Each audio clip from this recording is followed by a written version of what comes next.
Hey everyone, and welcome to Almost Cancelled. I am Peter. That is not Connor. That is Tara. we are going to talk about Big Little Lies, season 2, episode 7. It is the season finale. It's called I Want to Know. And Tara, I want to know how much you like this episode, and I'll find out in a minute. But full spoilers as always. And so it's the finale, and there is a moment there where I hesitated, and I knew I was about to say the wrong name, which is why there was the pause. But I went with it. It's fine. We're here. That is Peter, and that is not Connor. That is not Connor. It's not Connor Tara. Is still correct. Technically, it's true. It's a bit more vague. It's not as specific as typically I like to do. Yeah, and it still kind of comes off as mean when you say it. To you or Connor? To Connor. Good. Excellent. I didn't even mean that, but I'll take it. I'll take it as an effect. All right. Yeah, I would like to apologise though. I mean, I want to make this very public apology right now that I, in any way, shape, or form, would mistake you for Connor. I've basically. Well, we both have really great hair. Oh, wait a minute. Now who's been insulted? Thank you very much. So much volume. Well, okay. All right. Well, that's my emasculation for the day done. What did you think of the Big Little Lies finale? The finale is good. I think it's pretty good. Yep. It's satisfying. I think I have some issues with the season overall, but for the most part, I was worried about how they would bring these characters back for another story in season 2 after season 1 felt like such a great wrap up. And after the finale, I'm like, well, I guess they did it because I was interested the whole time. I liked seeing these characters again. And yeah, pretty successful finale. What about you? For the audio people, I wheeled away there to go let a cat out, and Tara was left on her own. And I just want to compliment her for not even hesitating or stuttering once. The first time I did that on a recording on a show, she just panicked and yelled for me to come back because she was scared. And I just want to. And you left it in, you son of a bitch. You're supposed to edit it out. And I want to just commend how flawless that was. There was not even a moment where you were like, "Oh my god, he's away." You just went with it. That was beautiful. It was. I'm so proud. I'm proud of you. You've come a long way. Yeah. No, I mostly liked it as well. The courtroom stuff was pretty next level. I think. Yeah, but there's no red and blue cards. There's not. No, there's no explaining. It's hard for me to follow along. The red cards is why Celeste shouldn't kick her kids. The blue cards are why she should. Do you know what it is they would have been shooting this, long before Chernobyl aired, right? So. But nothing would have pleased me more if they'd somehow accidentally ended up with a similar visual of Celeste pulling out red and blue cards and talking about the pros and cons, and the blue cards are my parenting skills, the red cards are Mary Louise's parenting skills. Let's see how deep we can go. For a second, you see mostly red cards, and then it all turns blue. Thank goodness. So catastrophe. I know. So yeah, her questioning Mary Louise, I think for a lot of people, and myself included here, is the highlight probably of the episode. There's a lot of obviously good scenes, a lot of good beats, but I think this is the scene that really sticks out more than anything. Yeah. And I've been saying this all season, but her plot, Celeste's plot with Mary Louise, is the main plot of the show, and everything else is a subplot. And you can That's why you get Meryl Streep. Yeah, and you can tell that in this episode, especially because it's the finale, and most of the characters' plots are wrapped up in maybe 2 scenes. They get 1 or 2 scenes each to have their plots wrapped up. Everything else is to do with the court case. Bonnie gets a little bit more, but Renata, Madeline, and Jane get about 2 scenes each of their own plot, which wraps up. And they're good. They're good scenes, but the main event here is definitely Celeste. So, although my favorite scene between them wasn't in the courtroom. It was the scene in between the courtroom when they were just at her house. Oh, we'll get to that. We'll tackle this. Yeah, plot. I know I'm kind of jumping, but Yeah. So we have still this. the 2 of them. Yeah, but, we have this scene in the hearing where Celeste is. And I like how awkward Mary Louise is when she's even been sworn in, and she sort of sits down. She sort of is standing kind of sideways, and then kind of has to look for the chair. And there's a lot of body language going on that I appreciated in the performance. But she stands up and she starts asking about her parenting skills. Oh, hey, Foxy. Kara's dog just walked behind her. I have to remember that some people only listen to this show, so I have to, point it out for the audio list. I don't want them to feel left out. Yeah, it's my doggy. So she stands up and she immediately starts questioning, and there's a little moment where she's clearly thinking about the incident where her son died, in the car accident. And I think what's notable about this, and I actually seen a visual of it, is that the idea of a parent in the front driving, or specifically a mother in the front driving of a car, and then the kids in the back seat, has been such a constant visual in the opening titles of this show, both seasons. When we first met a lot of the characters in season 1, they were doing that. Celeste, when the kids weren't in the back seat, but Celeste crashing her car when she was under the influence. And every time we see Madeline and Celeste together, they're always in the car talking. That's just their safe house. Yeah, it's very much a very in your face and not a very elegant metaphor, but the idea of the mothers being in the driving seat while the kids are just kind of along for the ride, in their in this part of their life. Get you. Yeah, I'll try something. Just wait until I get Ed's boxing scene. Just you wait. Oh yeah. I heard start the full breakdown and analysis. Oh, what a freeze frame! Beautiful. So, she immediately starts asking Meryl about you raised your boys, you were a mother, you were a mother, and she asks her about this accident and this happened, and she sort of says yes, this happened, and this must have been horrifying for you losing a child, horrifying for Perry. And she's like, oh, did you love him? Did you caress him? Did you comfort him? Did you hug him? Did you, do all these things? And she's like, yes, all of the above. And she's, being really, and we've already seen the little flashback when Celeste was thinking about it, of her initial thing was at the scene of the death of his brother. She's like, look at what you made me do. Look at what you made me do. Look why were you trying to distract me? And yeah. And she's like, all of the above. And then she's like, did you ever blame him? And she's like, nope. She does that sort of head moment. And yeah, full blown lie right there. And I think everybody could see right through it. Yeah. And she's like, so you never blamed him, never said it was his fault, never said he was distracting you. Why were you distracting me? You never said anything like that. So absolutely not. I did not. So if Perry had said that to me, he would be lying.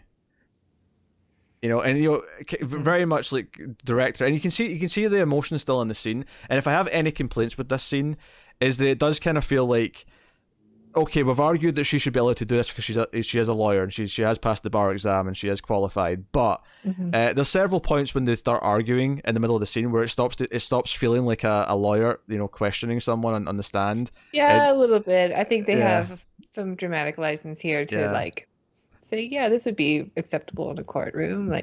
Probably not. No way. That judge would be smacking the hammer down. But she goes down this line of questioning, and then she says, Perry's this way, and you made him this way. You say that I'm unfit mother, but you got one of your children died. She basically starts going because I think we said this back in episode 2 when we first started hearing about this incident. Yeah, I think so too. But she goes down that path. She starts talking about you let someone die, you let a kid die, you blame the other son, and then of course the conversation turns into, well, did you abuse Perry? Did you ever hit him? Because, and she even addresses the judge, hey, as you know, often abusers are often victims of abuse themselves. And I don't necessarily, we see no evidence to think that she did physically hit him. We've been talking all season about her emotional abuse as opposed to physical abuse. I'm sure it's enough. Yeah, I imagine it would be. And she, she gets very defensive. She's crying, but the judge is like, no, you have to answer these questions. These are very relevant. The whole point of this is that we're questioning if you're fit to be a guardian, just like you're questioning Celeste if she's being a guardian. And it gets to the point where, she flat out says, you're lying, you're making this up. My son is not this. This thing that I'm hearing about my son. No, you had these sex perverted games, and he is this way because you're into this, and you're this demented sex fiend. And then Celeste like turns around, and I felt bad for Jane here, but at the same time, like, I understand why she's doing it. I'm sure Jane understands as well. Where she turns around and says, "Is this woman lying? Is Jane lying about being raped? Is that what you're saying?" And she's like, "She's mistaken. She's mistaken." And Celeste quite rightly says, "Oh yeah, because that's a confusing thing that women get confused about. Am I being raped or not?" And she's like, "No, he probably just confused. Maybe got because she almost says violent." I love this moment in the acting here. Yeah, really great choice, I think too, where she almost says the word violent and then changes it to something else. Yeah, she says, I believe he got physical. Physical, yeah. Says it's the physical because physical can mean intimate also. Yeah. Because he thinks that's what women want because of you. She turns it around and blames it on Celeste. And you're feeling very sick here. Not a good look.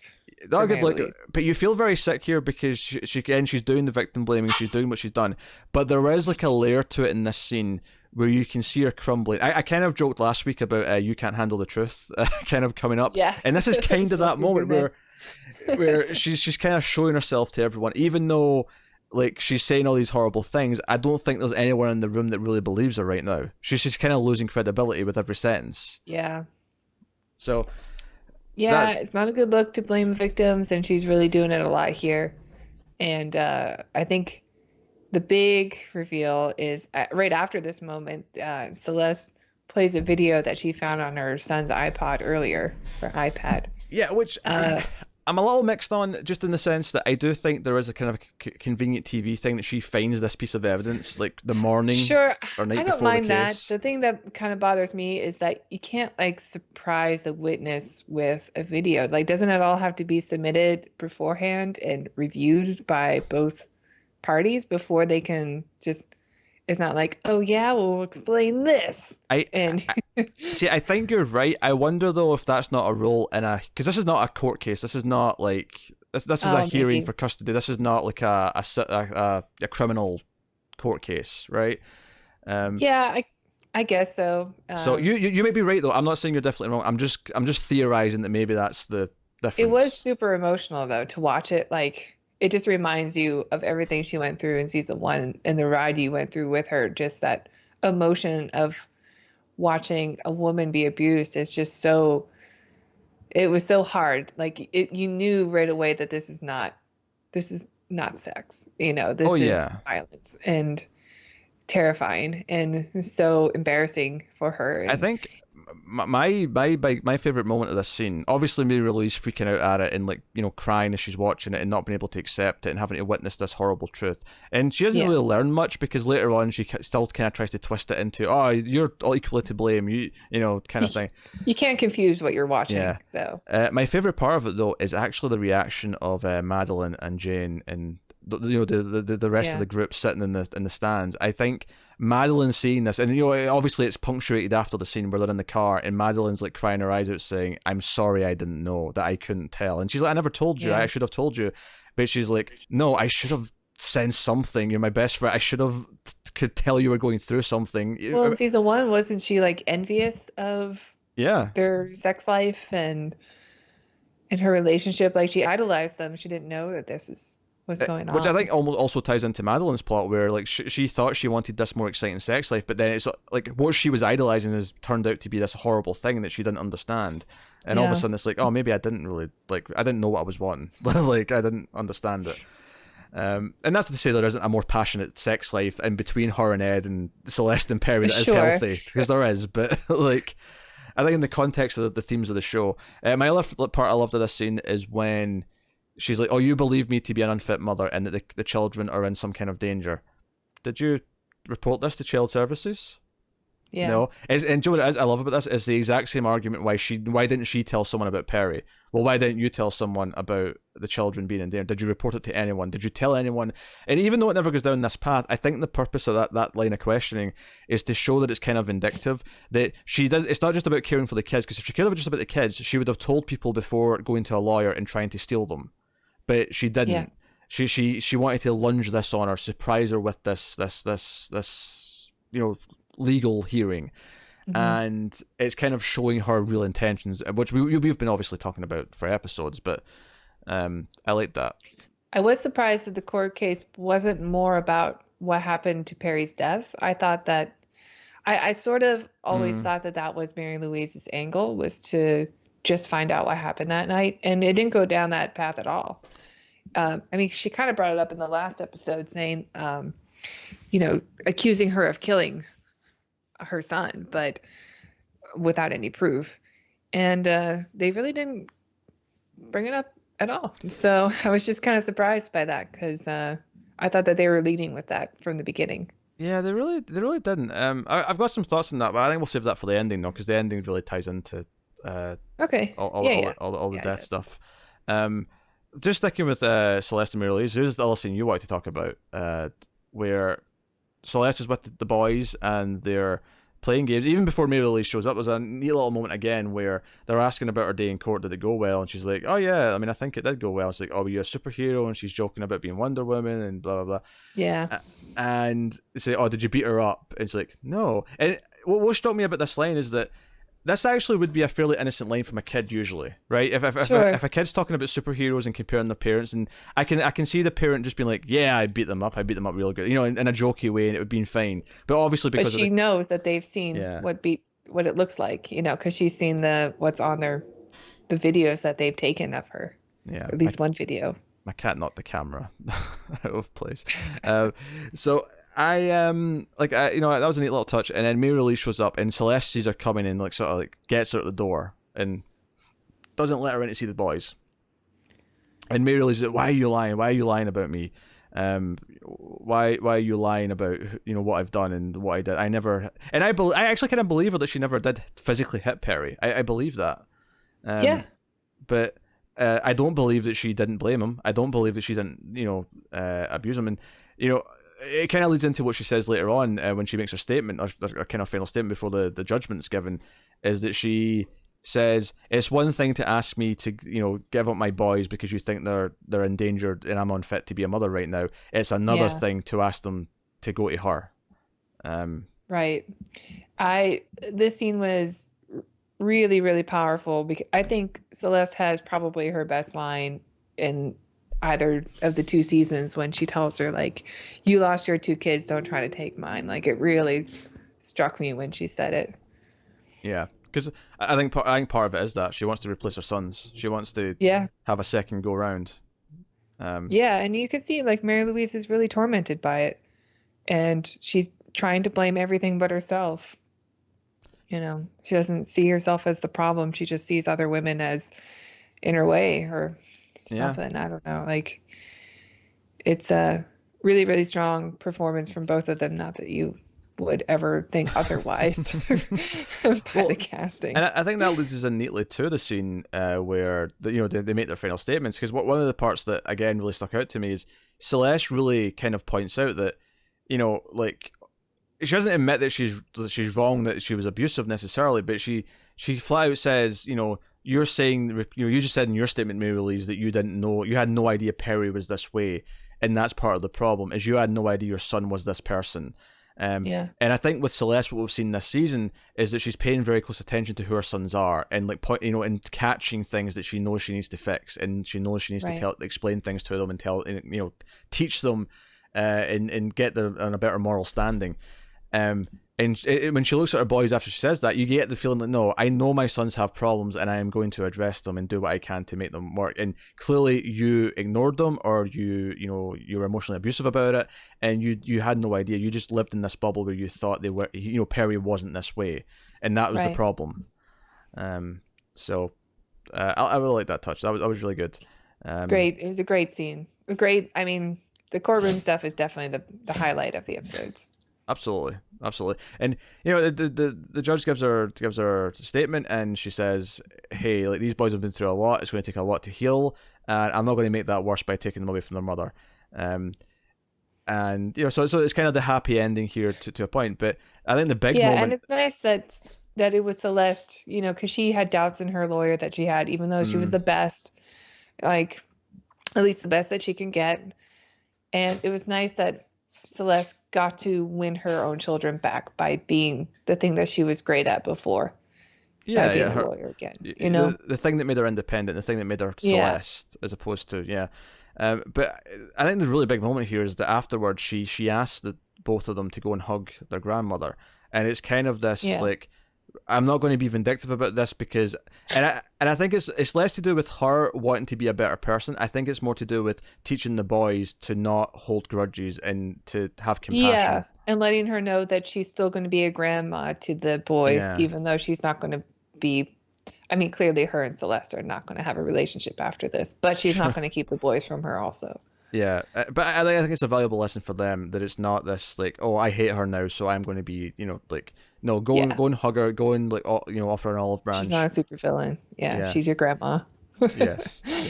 Yeah. She's a heavily flawed person, but she's still a person, and we will, Yeah. try and deal with that appropriately. So, no, really great stuff. And I think it's interesting. She's still like kissing the video of Perry, at the end. She's not like completely over everything. I kind of like that. She still has her crutches, her demons that she's not going to give up probably forever. It's just something that she's still, there's parts of Perry that she's always going to love, and she's just going to hold on to those parts, and I think that's okay. Yeah, and I can't even claim to understand it remotely, but I do like that it's not a neat bow. It's not like, oh, she's completely healthy and fine now, and it's like nothing ever happened. Yeah, she's over it. She's conquered everything. Yeah. No, clearly not. It shouldn't be that neat. It really shouldn't be. So speaking of wrapping things up in a bow, or lack thereof, let's go to Madeline and Ed, where the kids are kind of like, worried. At least, I mean, Abby isn't, but Chloe is. Or at least Abby's put on a brave front for her sister so that she's not scared herself. Yeah. But Ed's been doing a lot of punching. He's out with his boxing gloves on. He's hitting the bag. And Madeline actually literally just says it at one point when he comes in. Is that me? Is the bag me? And he's not. But the symbolism that I wanted to point out in this scene when you were cracking jokes at me for pointing out symbolism earlier, is actually the idea that this scene where they kind of make up, and she thinks it's going very badly because of what he's saying, and ultimately what he gets to is, I want to renew our vows and make promises again, knowing who we are now, because he says how they've changed so much since they got married. Yeah, and they didn't understand. That got me like emotionally. Yeah, they didn't understand what they were getting into at the time, but now they know who each other are. Now they can make new promises based on who they are, and with experience. But the symbolism here it's really simple. This is not, I don't want points for this from anyone, but he's literally taking off his boxing gloves when he's ready to make up. Like, he's ready to stop fighting. It's as clear as day. But it's there. Maybe he was just done with boxing. Nothing is coincidental in writing, Tara. Everything has meaning. Well, good writing does it anyway. I mean, I'm not saying Robo Vampire, which is a movie we recently did on the Atomic Cinema Experiment for the bonus episode, has meaning in its writing. Actually, you know what? That movie's so crazy. I can almost imagine someone's on LSD somewhere actually thinking it does have meaning. Like the writer did put it's things definitely in there. two movies merged into one. Yeah. By the way, if you think it's a movie about robots and vampires and those are the two films, no, it's a kung fu movie. It's a kung fu. Well, one of them's a kung fu movie, and the other one's a hostage action. Like this mercenary mission to save, some damsel in distress. Yeah, it's very strange. It's a very strange movie. Get that on patreon.com/MailFuzzTV for $1 per month. $1. So watch our entire library of Ace bonus episodes. I think there's 3. There's 3 now, yeah, and there's actually going to be a 4th Streams one, or is it a 5th Streams one? Are we on a 5th one? I think we're on a 5th one now. There's a 5th one coming this week. We just recorded that yesterday, and that is also a doozy. But yeah, so Madeline and Ed renew their vows, and we get to see them on the beach, and they have Abby act as the official, I suppose.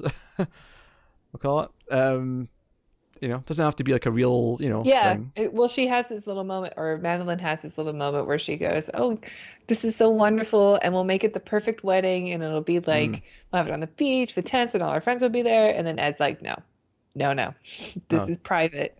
This is just for us, for our family to not exactly have a restart, but like know who we are now and where we can go from here, and say, okay, this is who we are. Now we're going to do this for real." And it's really sweet and really like totally in character, I think, for Ed. And it's just a great, Yeah. it's a great moment. Notice how I love didn't mention the booby lady coming after him in this scene. Yeah, I knew he wouldn't Yeah. do anything. Actually, you started about how it's not like a complete restart there. I just realized that if I was in this situation and I was being a total dork about it, I'd be like, I want a soft reboot our marriage. I want a soft reboot. The continuity's still intact, but we're kind of restarting at the same time, you know. we're like X-Men First Class. But if we're really lucky, we'll be the Batman Begins of marriages. That's what I'm hoping for. Good luck, Ed and Madeline. That would be something Ben Wyatt would say, wouldn't it? It is something Ben would say, yeah. I have a visual right now of Ben standing in that Batman outfit, you know, for Parks and Rec. During the vows. Yeah. God, you'll never be able to break away from that character. Yeah. Treat yourself. Anyway, so yeah, let's go to Renata and Gordon, who essentially just has one. I mean, she has the scene where she's like getting angry at the clerk in the coffee shop, but right, which actually has a fantastic, because she runs out to Mary Louise, and Mary Louise kind of gives her shit again for being like a working mother, and she's like, judging Juddy, you judging Judgy person. I know. She's just so flustered and angry, and then walks away without getting her drink. Oops.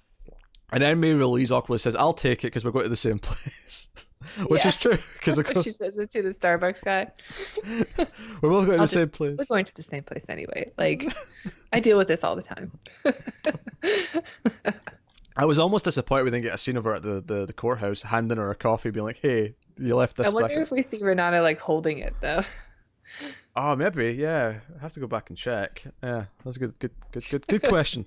Good question. But our one big scene is she comes home and she hears some choo-choos from in the distance. She's like, well, first she's like standing in her empty room, yes, looking at her empty house, like just standing there in silence, breathing.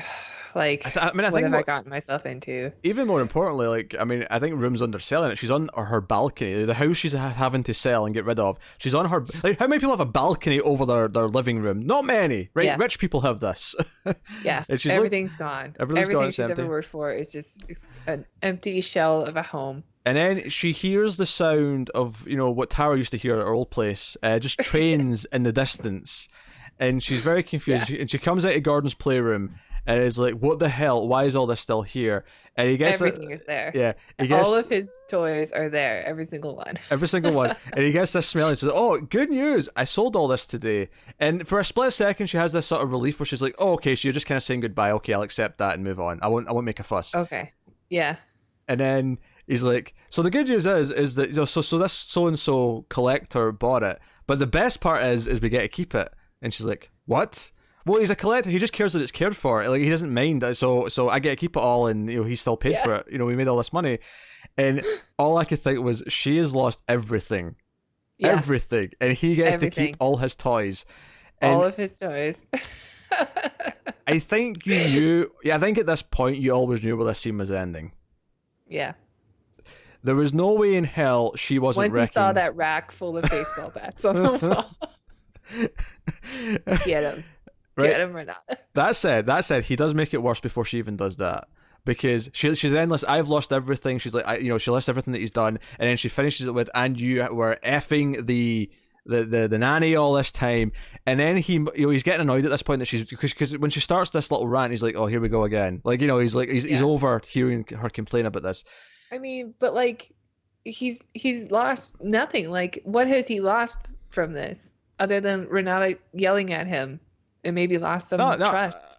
Like, he's lost nothing. He's getting out basically scot-free. For all the ladies watching this, I want just everyone to know I am not siding with Gordon. I'm just making that perfectly clear. I'm just like venting. Like, right.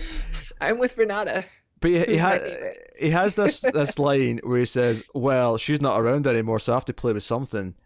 And it's like you feel the chill. Even when you said it right now, I just got so mad. I saw in your face. I saw a look. That is a look I hope to never incur outside of this context. How fucking dare you? Right? And do you know what I love about it is she wants to get the bat, and before he's even noticed she's getting the bat, and he's still looking down playing with his train, he's like, you know what, that was too much. I may have crossed the line with that I last know. sentence. Ah! And then the train comes in, sorry, the bat comes in, and she's just, it's a very cathartic scene. It's like her finally just like taking dominance with Gordon in the scene. So yeah, she smashes everything. She actually hits him too on accident. Yeah, she has him in the chest. Like the way she kind of gets shocked after she does it for a second, I thought, wait, did she just accidentally kill him by hitting him too hard in the heart or something? Like, what just Yeah, happened? she's gonna Houdini him. Yeah. But no, so that's our big final climactic scene of her own plot, and it's satisfying. I can't fault it. Jane has a really weird scene with Ziggy, where Ziggy's basically saying, "Mom, have sex with this guy. This guy's great. Have sex with him." I think, the boy who plays Ziggy has been really great in this whole series. And he's so cute and he's so adorable and like he's a great child actor. But I don't think this scene lends very well. Maybe it's the writing. Like, it's not very good. It's just such an awkward conversation to have with your mom. Like, I feel like, especially at that age. There's a version of this scene where she's basically getting from her son that he wants her to be happy and that she should feel okay to do it, right? Like, and that's a fine point to get. And I think you could have had that without him saying the line, "I want you to be with him, Mum." Yeah. And he may not realize that sounds like, "I want you to have sex with him," but we do. Yeah. I don't know. It was okay. It kind of came off as weird. I'm glad she just like changed the subject and started rolling around in the sand. I'm just saying, Jane's getting dating advice from her 6-year-old. That is what this scene was. Yeah, that's very like Hollywood movie, isn't it? Yeah, it is. It is. So that kind of stuck out to me. But so later on, she's at work, and he comes up just after his shift or before his shift, whatever. He's not in work clothes yet or anymore, and they start talking, and he's basically like, "Hey, no, this," and she's like, "No, you shouldn't have to deal with me. Like, you should be out having fun." And he's like, "What's fun? Getting drunk and meeting someone I don't care about? Like Yeah. this is good. Nothing's perfect, and this is good." So Yeah, it was a really sweet moment. I really, I haven't really felt the chemistry between the two of them throughout the season, but I liked the scene with them a lot at the end, and he wasn't my favorite character in the show just because I think the writers sort of used him as a tool to, like that one episode that ended with him coming out of the police station, like, "Oh, can he be trusted? Is he a cop?" That's and then the sullied next them a bit. episode opens up, we're like, "No, he's just a normal guy." Like, Yeah, that did sully him a little bit. I think at that moment. I think so too. It kind of hurt the character, and it's not any fault of his own. He's a fine actor, and I don't know if I bought all the chemistry between them. I think the problem with Jane's plot this episode, or this season rather, not the episode, the season, is that as much as it should be kind of like an emotional journey, her kind of trying to open herself up again to like being with someone and why that's hard for her and everything that comes along with that. I think it does have this kind of feeling of going through the motions because it's just exactly the beats you expect from it. Like, oh, she's struggling, she doesn't want to now, but now she does. She's had this heart to heart with him and her son. Like, I mean, I guess since I think Jane's the last one we have to cover. Well, we haven't done Bonnie yet. I haven't done Bonnie, yeah. Yeah, so I'll hold my thoughts, but I do. I guess her story finished at the end of season 1. Really, that was her journey, and was trying to get over what happened with Siggy and with Siggy's dad, and like she literally killed him. So. I mean, you're right. It is the natural progression. There's not a whole lot of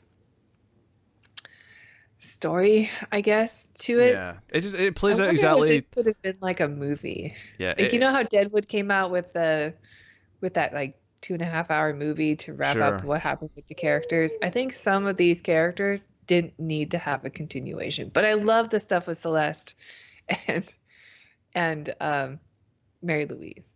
Oh yeah, no, I think the ones that kind of struggle, Jane struggles the most, I think, out of the 5. Renata's an interesting one because she gets more to do this season and she's pretty entertaining, so that stuff she worked is out. So fun, and she's definitely my favorite, but her story can be completely cut. It could be. Her story is just, remember when she was rich? Now she's not. Yeah, like it has no bearing on the actual main plot of the season. I think Madeline, because the affair wasn't settled in season 1, did have some more to deal with, and there Oh, was I some. totally agree. I liked having that storyline, and I like the way it wrapped up. Because there was genuine, like, well, will it work out? You know, now that he knows, what will they stay together? Will he break up with her? Will he do something rash, like sleep with Booby Lady? Like, you know,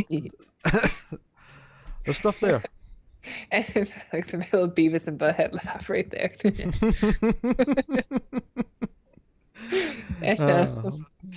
This is terrible. All I have to do is mention Booby Lady on this show and you get giggling. We did a movie review that's not went up yet, but literally I could just say the word butthole and Tara started giggling like a 5-year-old every single time.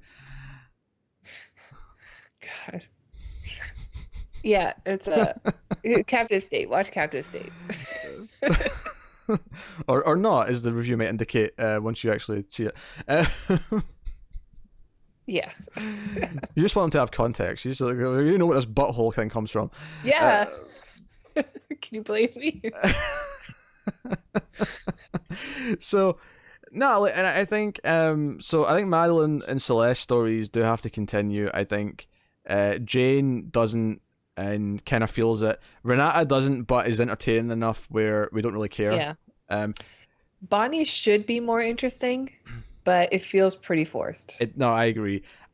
I think my biggest problem with this season, and this leads us to the final kind of section of the episode, but obviously we have to go to the Bonnie's plot as well, so I'll just briefly mention, Bonnie has like a weird scene where we think she might kill her mother because they keep teasing it with the pillow. So is she going to snuff her? Is she going to snuff her? But she actually just lies next to her and she tells her she loves her, and that's like the first time she said it since she was a kid because she's been such a horrible mother. Yeah, and then her mother wakes up and then she has another stroke, although maybe Bonnie did kill her. Like... I'm inclined to believe it was just another stroke. I almost feel like it wants to go down this, like the show wants us to think that there is just like, no, she stayed alive just enough to hear this truth from her daughter and then died. Like, I think that's what they're going with in terms of emotion, which I don't necessarily like, but I think that's what I don't know. There's something in the performance of her that I thought maybe of Bonnie that I thought maybe she did. Well, like, although that would be. It would go against what she does because the whole episode for her, other than that, would be that she's finally been honest. Sense, right? Yeah. Because the whole season it's just been like, I have this lie where I killed somebody and I'm holding on to it and it's torturing me. So if she does it again a second time, it doesn't make sense. And because she's honest with Nathan first. And I was like wondering where she was going with this exactly, because she's like, Nathan, you're a great man, and I know you're in love with me, and you're a great father. But I have to be honest with you. I'm not in love with you. I don't think I ever have been. Which that's rough. I feel bad for him in this scene. This is like there's no coming back from that statement. Yeah, that is like soul crushingly bad. And they've got a daughter together, so it's not like you can just run away now. And to get it from Zoe Kravitz, like, bummer. And you know, like at least if they didn't have a kid together, like, I mean, he would be miserable and like I'd feel sympathy for him, but at least he could just go and never see her again and just get her out of his life. But yeah, he's going to have to be reminded. Like, he's now got 2 failed marriages at his time. Assumingly, I think. Although we can all presume that they probably are done. In a weird way, though, it's like, not that I believe in an eye for an eye necessarily, but this is kind of what happened to Madeline, what he did to her, where he's essentially going to be left with his daughter. Yeah, that's true. It's assuming that Bonnie ends up going into like jail or something, given the ending, which she might. Maybe. We'll find out in season 3. Who knows? Huh? We'll find out in season 3. Oh yeah. That's like the one plot we have left is like, oh, do we actually get? Sorry. I don't want it. Like, I love these characters and I love the show. I have some issues with. Actually, frankly, I have issues with both seasons. But overall, I think they're like a great show. I mean, I think one's better than 2 by a margin. Well, one has all the fight scenes, like, yeah, but one stuff is so heavy. I mean, we get just a few seconds of it in this episode, and you're like, oh yeah, that feels like season 1. The dread, it's so awful. Well, one just has like all the plot. Like, the problem with this season is that it has to like stretch out what some of the characters are doing to justify like having a second season. And well, it's actually quite successful, I think, for the most part. There are some quibbles here. Yeah, because of the acting and the writing, I think, is really good. And for the most part, I think the writing's good. I think there's the odd little hurdle they kind of stumble over, but like, so this ending where Bonnie is clearly deciding to turn herself in, and Nathan like knows by this point because Nathan says, "Let me drive you," and like Yeah. he knows what she's going to do. And she calls the others, and instead of all like panicking, they all come with her and go in together, and that's the final shot of the episode is them all walking out of the police station together. I think my major quibble with this season is that clearly they wanted this idea that this was eating away at them all season, but I don't necessarily buy that it was. Not all of them. Like, there's a scene early on in this episode where Madeline says it's been eaten at her to Celeste. I don't buy that Renata would do it. Yeah, I don't buy Renata would do it. I don't really buy that Madeline's really... I've not got anything for her this season that feels like she has been feeling it. What about Celeste after the trial? Like... It's kind of weird because before the trial it was like, oh, they might take her kids away because of this. But now the trial's over, it's like all gun ho, and I'm like, they can still take them away. Like, they can still just turn around and say, hey, this is maybe a reason why you shouldn't have kids, because you lied to the police about a murder. Murder's actually kind of harsh. I mean, maybe since the trial's done, that they can't do that unless somebody else tries to take the kids away, which perhaps Mary Louise could do. I mean, she's going to be told what happened to her son. Yeah. So, yeah, there's some murkiness here. So I think there is plot here to like take out of this particular part if you wanted to do a season 3. Do I want them to do a season 3? Not necessarily. They'd be stretching it pretty thin. Yeah, 2 is a really weird number though, like to end on, right? Like just having 2 seasons or something. It's a really weird number. It still does feel like a miniseries. It doesn't really feel like a series, Yeah. It does, yeah. 14 episodes. So I think that's my problem, and I don't think like when they all go in together at the end, I don't buy that all of them are actually at the point where they really need to get this off their chest. But I mean, it does work thematically for the show as a whole. That ultimately the ending of it is that they finally get rid of their one lie, like the one final lie that they have left. I think I buy. You said you didn't really buy Madeline was in the right place. I kind of buy that she is in that right place though, because she's, she wants to be truthful. She's starting over with her husband again, and I think that is something that she would have told him before she left to go to the police station. That's a good point. This is the thing I haven't told you yet, and since we're nothing but truth now. Do you know, I wish they actually showed that. Not the whole scene. I don't need her telling him everything. I just one line of her saying just something like, I have something to Ed, I need to tell you something, and like that would be enough for me, just to give me the idea that part of this is being honest with him, and she has to be honest with him before she goes and says it to the police, because their vows, like their new vows. I assume that happened, that we just didn't see it, but yeah, you're right. It would have been nice. I think it would have been nice. I think it would have been a big deal to see that. And we don't need to see it with Gordon because Renata owes him nothing. We don't. Renata's done. Gordon's done. Jane doesn't need to say anything to anyone. He should just start dating someone. That's not it's none of his business really. I mean, don't get me wrong. It's his business in the sense that he's going to realize that he's been dating someone who was involved in a murder, but which is relevant in the long run. But it's not relevant. It is Ziggy's father. And it is Ziggy's father. But it's not something that she needs to tell him before she goes and tells the police. Whereas I feel like with Ed, it's like, you know what? Yeah. Your whole thing with him is that you have not been honest. Like, you have to be honest with him before this. So, and same with Bonnie. Bonnie was honest with Nathan. Soul crushingly honest. Damn. That sucks. Yep. But maybe for her that's a realization that she doesn't want the household to be toxic because she is living a lie, because it is a fabricated thing. Oh, the cat's attacking. Just got attacked by my cat. Happens sometimes. But hey, that's the season. That's season 2 of Big Little Lies. The series? Probably. Possibly. Yeah, I mean, they said it was at the end of the first season, and then they're like, "Hey, Meryl Streep wants to do a season, so we're doing a season." Yeah, who would have to come on the show for a season 3? The Rock. Who? The Rock wants to be Big Little Lies. Oh, is this going to be Celeste, your husband? She sees The Rock out in the street, and he's like, "Oh, awesome, big muscly man. He could be a good father for my children."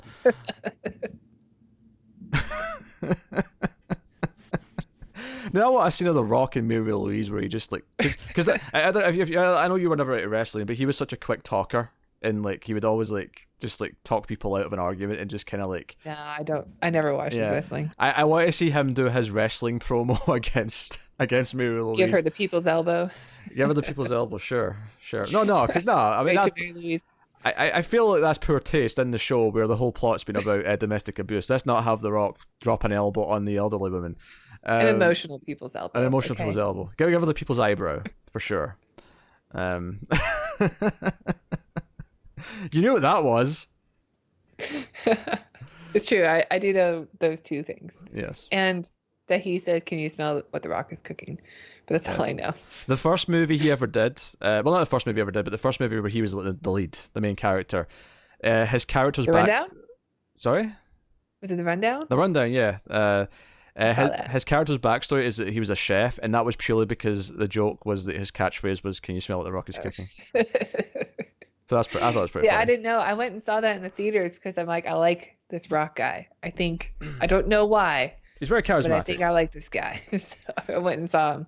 I was hoping he would be the next Arnold because Arnold was like into politics. So we weren't getting Arnold movies. Joey, I think he eventually became that, but it wasn't when you thought it was. You thought it was going to happen instantly, and I think it happened like 10 years later, but not at the time. Yeah.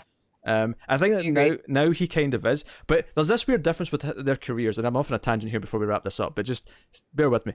So there's this weird difference between Arnold and The Rock, where I think The Rock is a better actor for the most part. He's more charismatic than Arnold, right?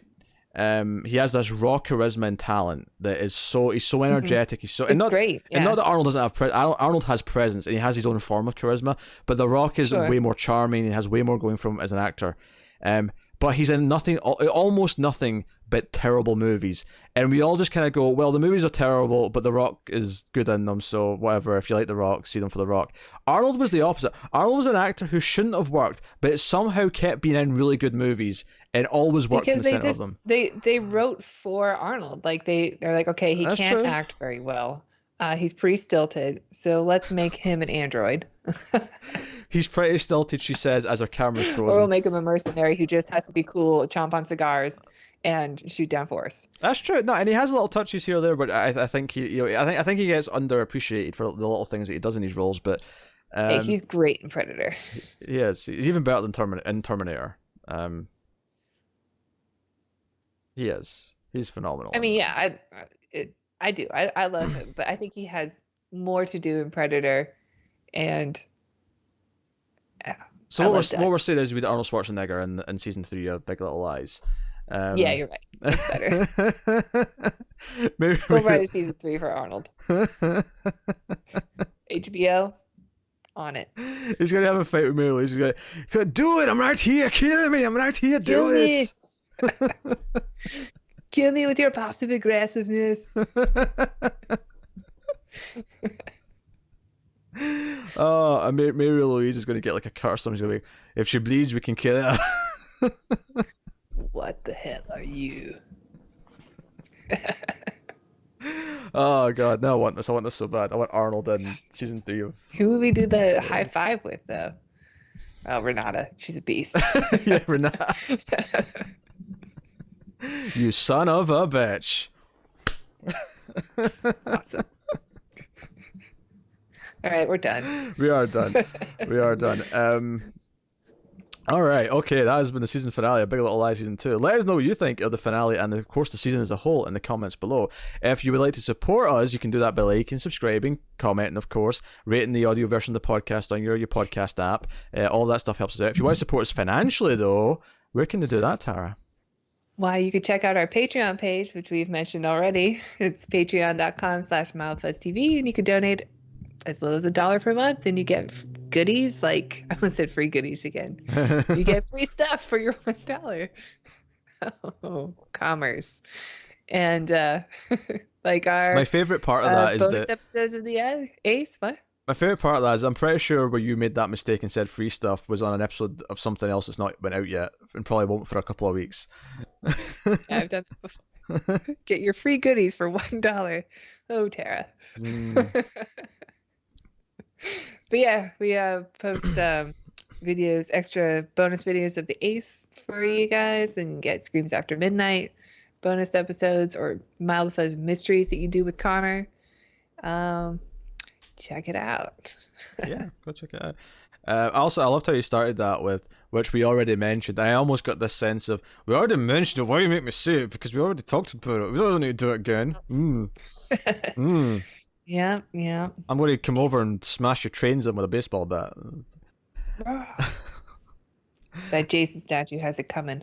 I did. I can't quite see it. It's up there. You can see his machete just kind of poking out at the bottom. I did not lose all your money, nor did I sleep with your nanny. So, well, why don't I have any money then? Look at this place; it's empty. You're much like Renata. You're like Renata. You're a self-made woman. All I have is my damn TV. What do you need anything else? Don't take that away from me, too. It's 2019. TV, internet connection, video game console. That's like your set. Yeah. Your set. All right. That has been Big Little Lies. On the floor. One day, Tara's going to have a chair, and she's going to be sitting in a position where you're not looking at the floor behind her, and it's going to be glorious. It's going to be glorious. Yeah. So one day. So that has been the season finale. So thank you once again for watching or listening. We always appreciate it. The next time Tara will be on a new TV review of some kind is unclear at this point because she hops on to ones that are interesting. But to be fair, I mean, we said that the first time she did, and there seems to be something before too long every time. Every time we'd finish one, there's like something that comes up that's like, oh, okay, yeah, that's a Tara one. Yeah. So I don't know what's coming up. I'm not excited about anything. So. Yeah. Nothing in the next month I'm aware of, but there's still do Twilight Zone, except for Twilight Zone, which we're doing, and she is catching up on Babylon 5, which we're going to be doing. Slowly but surely. But that said, there was a pilot this past month which we kind of ignored that Tara watched and said was quite good and was worth reviewing. So had she said that to me when it actually first aired, we might have ended up doing that. I won't tell you what it was. Euphoria is really great. Oh, she just told you. I wasn't going to tell them because I didn't want them to be upset that they weren't getting reviews of something they could have gotten reviews for. Blame Tara for not telling me. Is basically the gist of it. Yeah. But anyway, that is us. So thank you once again for watching or listening. We appreciate it always. Keep watching TV, guys. Have you got any vanilla?